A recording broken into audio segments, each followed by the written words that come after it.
Hey, Grace Point Church family. We just celebrated, survived, endured Valentine's Day, where the subject of the holiday is all talking about love. Now, I want to talk about something I've been thinking about a little bit in regards to this subject. This isn't necessarily romantic love, but any sort of relationship communication. Many of you may have heard of the book, The Five Love Languages. Now, this is the kids' version. This is the version I can understand. But the concept of the book, Five Love Languages, is talking about the idea that different people express and receive love in different ways. And so I don't want to try to reiterate or recite all the different 5 ways that they had, but so that some people are gift people, some people are words of affirmation, some people really enjoy time, like quality time together. And so they talk about different aspects of love and the way that we receive love, the way that we understand love. And the idea was, I was thinking through this, is in the sense that in relationships, there's often this idea of love gap. That, in the point of the author, is that if you try to communicate love in the way that you receive love, often that is a disconnect from others, so they won't perceive that love in the same way that you intended it. So let's say you're a person who does words of affirmation, and you go around with people you care about and are in relationships with, and you're constantly affirming them. You're constantly saying nice things to them. But if they are looking for quality time, they won't feel loved in that same way. And so he's talking about learning to adjust the way in which we love so that if the person needs words of affirmation, that we're speaking things that affirm them, that build them up, that show them that they're loved and appreciated. Because if we are trying to give out quality time and they need the words of affirmation, it's going to fall short on that side of things. Now, it got me thinking, though, is that we all have natural styles. And you could argue whether the 5 languages that the author proposes are the perfect ones or not.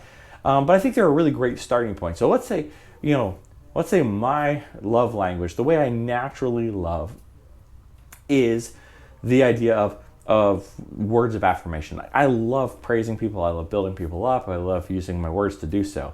But let's say my spouse, hypothetically, is that quality time, that she wants quality time with me, to spend time with me. Now, let's pretend, hypothetically, that I am 100% loving person, that I am entirely filled with love. So this is my love chart here, right? I'm just completely and entirely a loving person. But the challenge is, if I'm completely in loving and I'm doing it in a way that makes sense to me, that I'm using words of affirmation, but she's not receiving any of the quality time that she craves, then what we have is a disconnect. That I'm truly trying to be loving, she wants to receive love, but there's that connection there that's missed. And I think sometimes the idea is that, well, if I can change my style 100%, and if I can completely become a different person, that I'll always be able to communicate love effectively to her. Now, I think that theory is great, that we should work, as the person giving love, we should work very hard to try to give it in a way that the other person can understand it. But the reality, I think, is that the reason we want to give and receive love in a certain way is that that's hardwired. So to try to say, I'm going to be 100% loving in the way that she wants it, or that she needs to hear it, is really challenging. And so I think, and I don't know this for a scientific fact, but I think there's probably a percentage that we'll never be able to fully love or communicate love in the way that the other person desires it or wants it. Now, maybe we can get 70% loving, where we're 70% of the time we're loving or communicating love in a way that is meaningful and significant to the other person. But what that means is there's still 30% of the time that I am loving, but in a way that's not easily or most easily understood, that the other party, in this case my spouse, doesn't completely understand. So now remember, this is pretending I'm 100% loving, but only 70% of the time I'm able to communicate it in a way that's effective. Now, on the 5 love languages does a great job, I think, of trying to say, hey, we should communicate love in a way that's most easily understood to others. That makes perfect sense. But my question is, for us, is what do we do with that other 30%?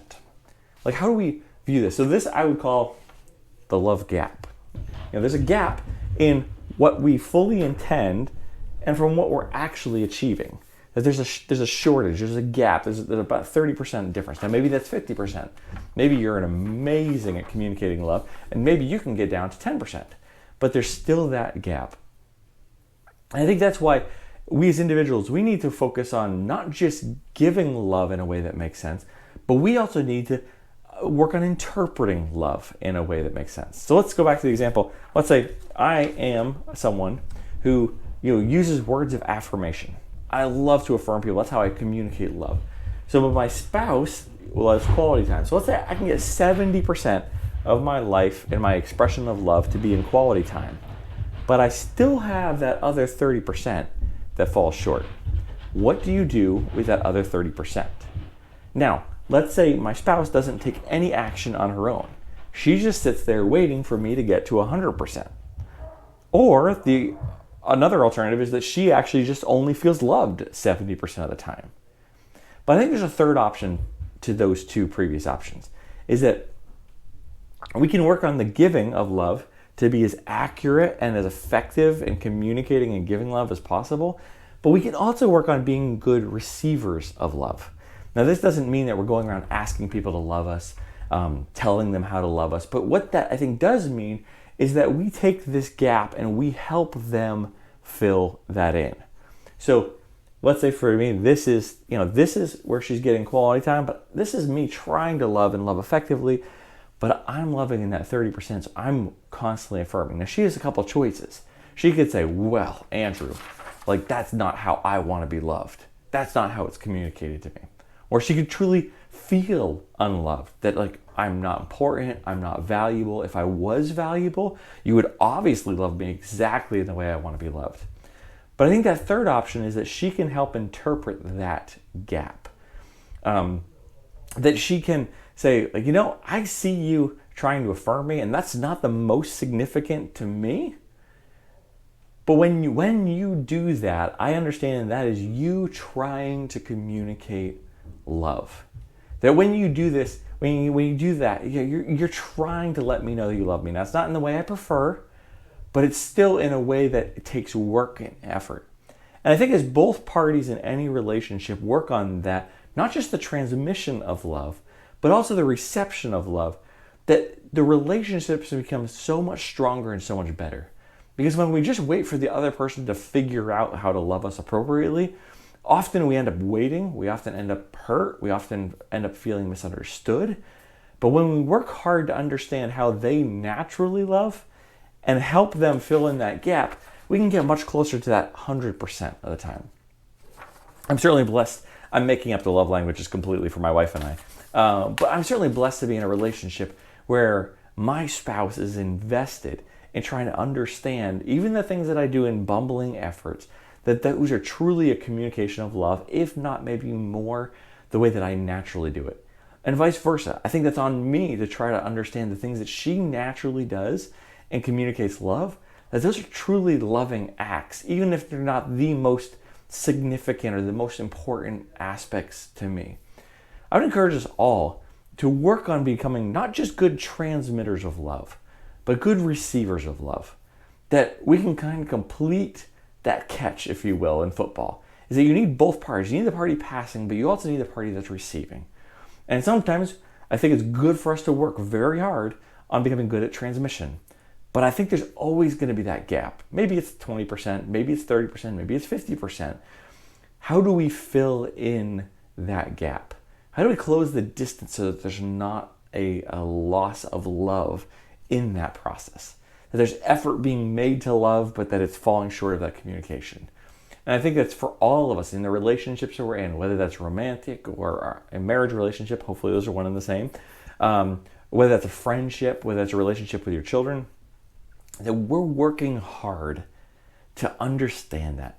I think it's a principle we kind of know, isn't it? And when you have a young kid and they come draw you a picture and they give that to you, they're trying to communicate love in a way that's important to them, that they know how to do. Now, have any of you been craving the scribblings of a 3-year-old? I never have. But is it still significant when a 3-year-old gives you something? Absolutely. Because you know their effort and their heart went into it. But we seem to lose that skill when it comes to adults. We make the onus on the other party to love perfectly. And what I'd like to encourage all of us to do is, yes, let's try to love as best as we can. Let's try to communicate that love in every way we possibly can. But let's also be good on the reception of love. Let's try to understand and help interpret. So when we see someone speaking words of affirmation, maybe that's not our natural preference, but we can still say, man, I know that they love me. I know that they care about me. And we interpret those in the best possible light. In fact, 1 Corinthians talks about that we believe all things. And I think part of this is saying we're going to believe the best intentions. We're going to try to look at the person carefully enough to say, I know how they typically love. And so when they treat me like that, boy, that comes from a heart of love. Might not be my style, might not be my preference, but I still know that they're loving me, and that builds those relationships. Let's not make the person trying to love come 100%. Let's meet them in the middle. Let's work on being good givers of love, also good receivers of love. Love you guys. God bless.